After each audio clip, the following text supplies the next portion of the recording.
Well, as we heard there, Jane Chen is the CEO and co-founder of Embrace Innovations. Now, starting a company comes with many challenges, especially for women, but that hasn't stopped her. CCTV's Tracy Tandon spoke to Jane Chen at the recent Forbes Women's Summit in New York. She asked what prompted her to leave her successful corporate job and risk it all to become an entrepreneur. So in 2002, I was working as a management consultant, and I read an article in the New York Times about the AIDS epidemic in China. And what happened was millions of farmers in the 90s had contracted HIV through selling their blood.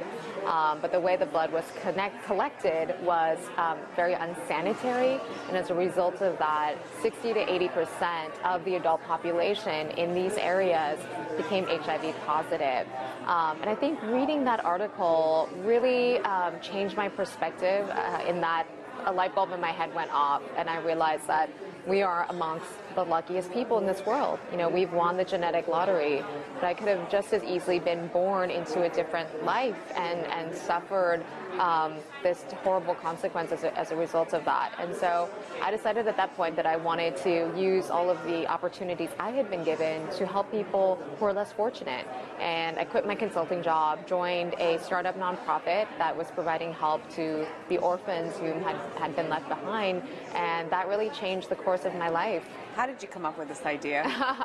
So the idea came out of a class I did while I was at Stanford in 2008. I was doing my MBA, took a class at the design school there that brings together students of all the different graduate programs. And this class, a particular goal is to create technologies for people living on less than $1 a day. So I teamed up with a group of engineers, and the challenge posed to the team was build a baby incubator that costs 1% of the cost of a traditional incubator, which is $20,000. So that's what led us to places like India and Nepal. India has 40% of all the world's premature babies. And I think the big aha moment for me was traveling to villages where one of the first women I met was a woman from a village in South India. She had given birth to her baby 2 months prematurely and had taken the baby to a village doctor who advised her to go to a city hospital so her baby could be placed in an incubator. But that hospital was over 4 hours away, and she didn't have the means to get there, and so her baby died.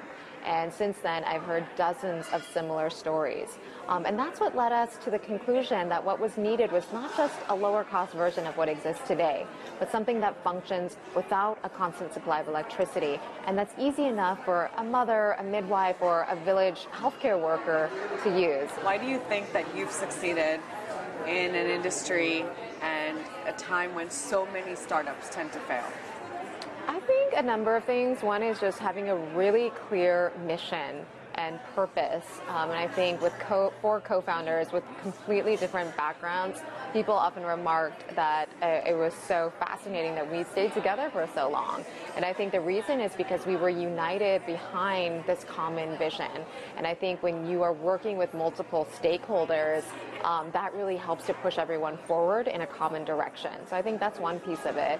And the other part of it is that the mission that you so believe in gives you the tenacity to keep going and to forge ahead despite whatever challenges you face. In the weeks leading up to the product launch of the Embrace Warmer, everything that could have possibly gone wrong went wrong. Right? The electricity in the manufacturing facility went out at the most critical moment.